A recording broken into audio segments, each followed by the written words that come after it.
আসসালামু আলাইকুম। Welcome to Abid computer academy. অল্প পুঁজিতে কম্পিউটারের ব্যবসা শুরু করুন। আজকের ১৪তম পার্টি আপনাদেরকে দেখাবো। ধরুন আপনার কাছে একটা কাস্টমার আসলো। কাস্টমার এসে আপনাকে বলল যে, "ভাই, আমি নতুন ভোটার হতে চাই। তো অনলাইনে আবেদন করতে চাই।" আপনি অনলাইনের নতুন ভোটার হওয়ার জন্য কিভাবে আবেদন করবেন শুরু থেকে শেষ পর্যন্ত পুরো ভিডিওতে আপনাদেরকে আজকে দেখাবো। সহজ মাধ্যমে কিভাবে অল্প সময়ে আবেদন করে দিতে পারেন। তো কথা না বাড়িয়ে চলুন আজকের মূল ভিডিওটি শুরু করি। প্রথমে আপনারা ব্রাউজারে আসবেন। যেকোনো একটা ব্রাউজার ওপেন করবেন। ওপেন করার পরে তারপরে আপনারা সার্চ অপশনে লিখবেন NIDVD লিখবেন। লিখার পরে প্রথম যে নির্বাচন অফিসের যে সার্ভারটা আসছে সেই সার্ভারে ক্লিক করবেন। ক্লিক করার পরে আপনাদের প্রথম এখানে দেখেন এনআইডি অনলাইন সার্ভিস। এই এনআইডি অনলাইন সার্ভিসে ক্লিক করার পর আপনারা একটু নিচের দিকে আসবেন। এখানে ডান পাশে দেখেন নতুন নিবন্ধনের জন্য আবেদন। আপনার জাতীয় পরিচয়পত্র না থাকলে আপনি নতুন নিবন্ধনের আবেদন করতে পারবেন। আবেদন করুন, এখানে ক্লিক করুন। আপনি এখানে ক্লিক করবেন। ক্লিক করার পরে এখানে দেখেন অ্যাকাউন্ট নিবন্ধন। আপনি যদি পুরোটা দেখেন, এখানে দেখেন পুরো নাম ইংরেজিতে লিখবেন, এখানে ইংরেজিতে এবং জন্ম তারিখ এবং ক্যাপচাটা দিয়ে দিবেন।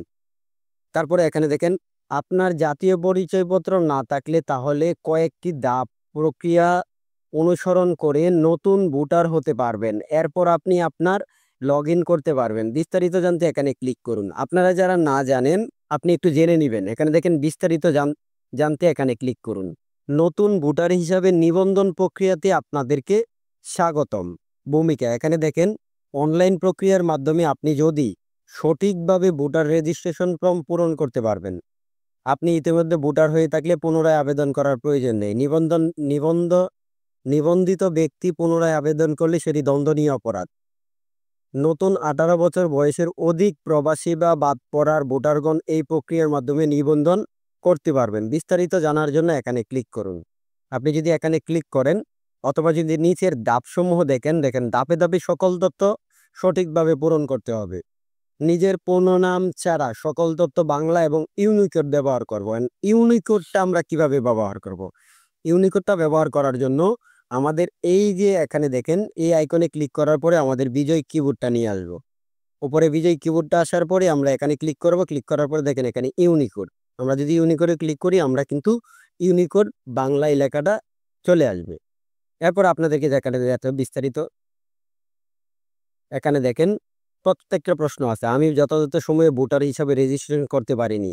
এখন কি করা যাবে? আপনি যে কোনো সময় রেজিস্ট্রেশনের জন্য অনলাইনে আবেদন করতে পারবেন। এই প্রত্যেকটা কিন্তু আপনারা একটা একটা করে পড়ে নিতে পারবেন বিস্তারিত। তো পড়ে নেবেন। এখন আবেদন কিভাবে করবেন সেই আবেদন প্রসেসটা দেখাবো। তো প্রথমে আপনারা এই আবেদন করুনে ক্লিক করবেন। আবেদন করুনে ক্লিক করার পরে পুরো নাম ইংরেজিতে আপনার যে কাস্টমারটা আসছে সেই কাস্টমারের পুরো নামটি যেটি আছে সে ইংরেজিতে এখানে লিখে দিবেন। যেমন আমি ইংরেজিতে লেখার পরে জন্ম তারিখটা লিখবেন এবং ক্যাপচাটা দিবেন। যেমন আমি লিখে দিচ্ছি। তারপরে দেখেন সেকেন্ড ধাপে অ্যাকাউন্ট নিবন্ধন। এখানে দেখেন ইমেল, মোবাইল। আপনি যদি ইমেল নাম্বারে কোড পাঠাইতে চান ইমেলও পাঠাইতে পারবেন এবং মোবাইলে যদি পাঠাইতে চান মোবাইলেও পাঠাইতে পারবেন। কাস্টমারের মোবাইল নাম্বারটা দিবেন, কাস্টমারের ইমেল নাম্বারটাও দিতে পারেন। দেওয়ার পরে ওটিপি বাটনে এখানে ক্লিক করবেন। ক্লিক করার পরে দেখেন এখানে অপেক্ষা করুন আসছে। একটু ওয়েট করবেন। ওয়েট করার পরে আপনার এখানে যে 6 সংখ্যার কোডটি সেটি কিন্তু আপনার জিমেইলে প্রেরণ করা হয়েছে।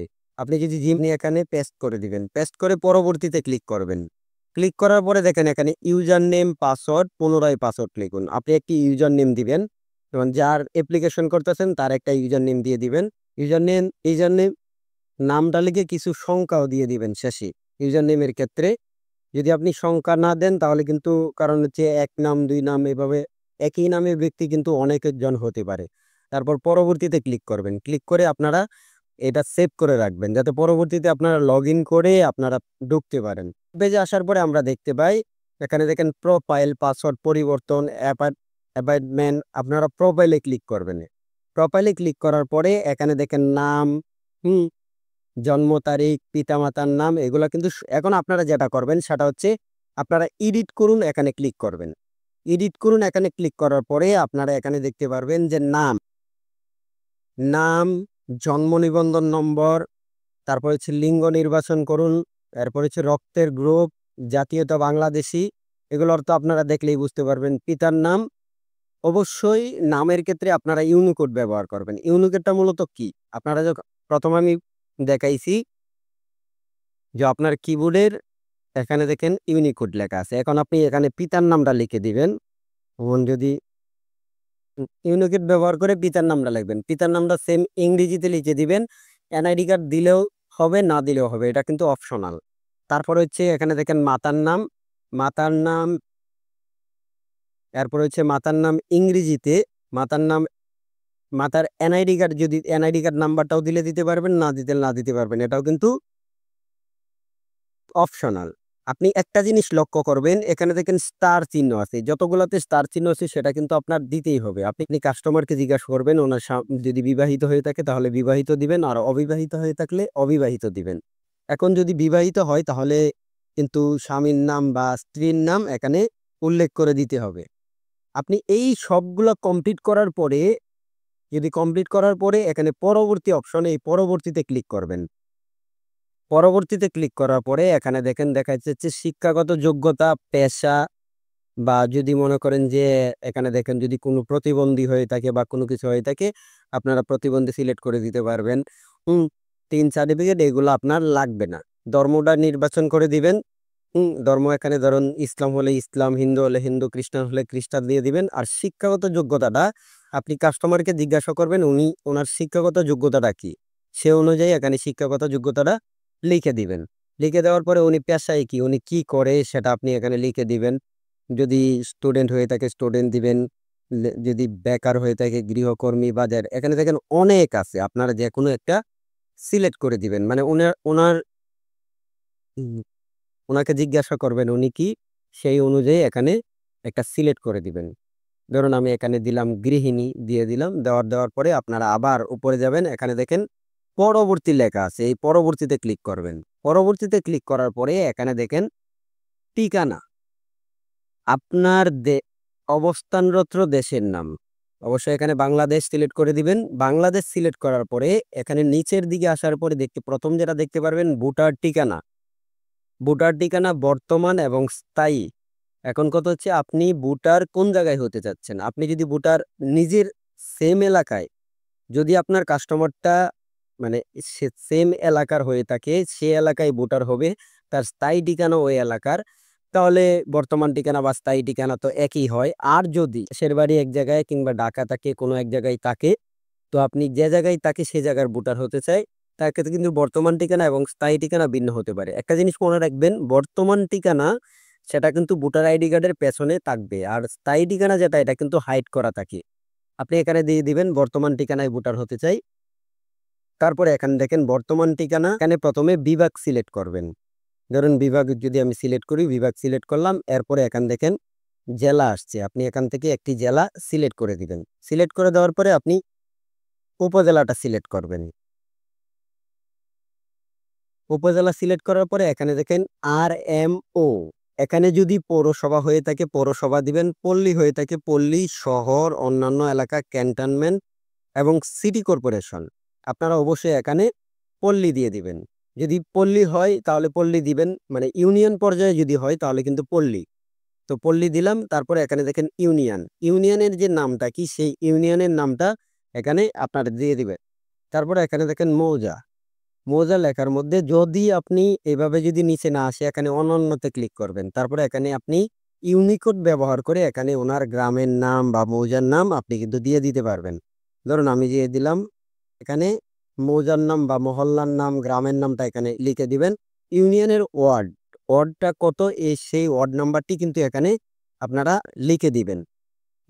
লিখে দেওয়ার পরে আপনারা একটু নিচের দিকে আসবেন, এখানে দেখেন গ্রাম রাস্তা, এই গ্রাম রাস্তার মধ্যে অনন্য ক্লিক করে আপনারা এই ওনার গ্রামের নাম যেটা আছে সেটা দিয়ে দিবেন। আর যদি এখানে যদি গ্রামের নাম আসে, তার ক্ষেত্রে আপনারা গ্রামের নামটি সিলেক্ট করে দিবেন। এখন এখানে দেখেন বাসা বা হোল্ডিং নাম্বার, এটা হচ্ছে যদি যদি মানে গ্রাহকে যদি আপনার কাস্টমারের বাড়িটা যদি গ্রামেও হয় তারপরে কিন্তু হোল্ডিং নাম্বার আছে, সেই হোল্ডিং নাম্বারটা এখানে একটি হোল্ডিং নাম্বার দিয়ে দিবেন।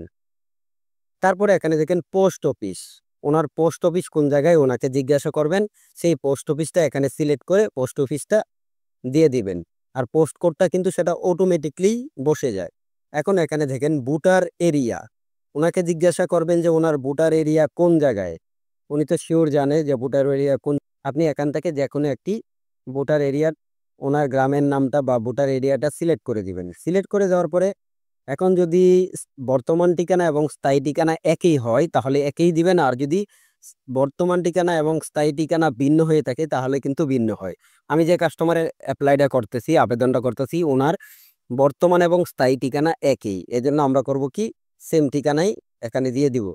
সেম ঠিকানা দেওয়ার পরে সব কিছু যদি ফিল আপ হয়ে যায়, ফিল আপ হয়ে যাওয়ার পরে আপনারা উপর দিকে আসবেন। উপর দিকে আসার পরে এই যে পরবর্তী, এই পরবর্তীতে ক্লিক করবেন।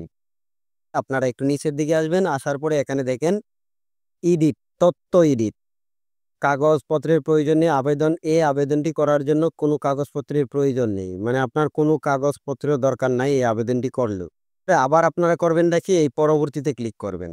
পরবর্তীতে ক্লিক করার পরে এখানে সাবমিট। আপনারা একটা কাজ করবেন যে চেক দিয়ে তারপরে কিন্তু সাবমিট করবেন, কারণ কিন্তু এনআইডি কার্ডের মধ্যে একবার ভুল মানে এটা কিন্তু মনে করেন যে পরবর্তী সংশোধন করতে অনেক ঝামেলা হয়। এজন্য বারবার বারবার চেক দিয়ে নেবেন সঠিক হয়েছে কিনা। তারপর সাবমিট অপশনে ক্লিক করবেন।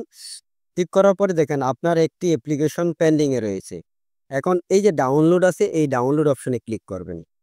ডাউনলোড অপশনে ক্লিক করার পরে আপনার যে আবেদন কপিটা, সেই আবেদন কপিটা কিন্তু এখানে ওরা দিয়ে দিছে। এই আবেদন কপিটা প্রিন্ট করে আপনারা সেটার চেয়ারম্যান মেম্বারের সিগনেচার সিল নেওয়ার পর আপনি কাস্টমারকে বলে দিবেন যে আপনার যে স্থানীয় নির্বাচন অফিস, সেই নির্বাচন অফিসে এটি জমা দিবেন। প্রয়োজনীয় কাগজপত্র সহ কিন্তু জমা দিতে হবে।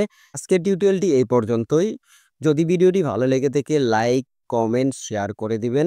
অবশ্যই কমেন্ট করে জানিয়ে দিবেন পরবর্তীতে কি ভিডিও চান। তো সবাই ভালো থাকবেন, সুস্থ থাকবেন। আসসালামু আলাইকুম ওয়া রাহমাতুল্লাহি ওয়া বারাকাতুহু।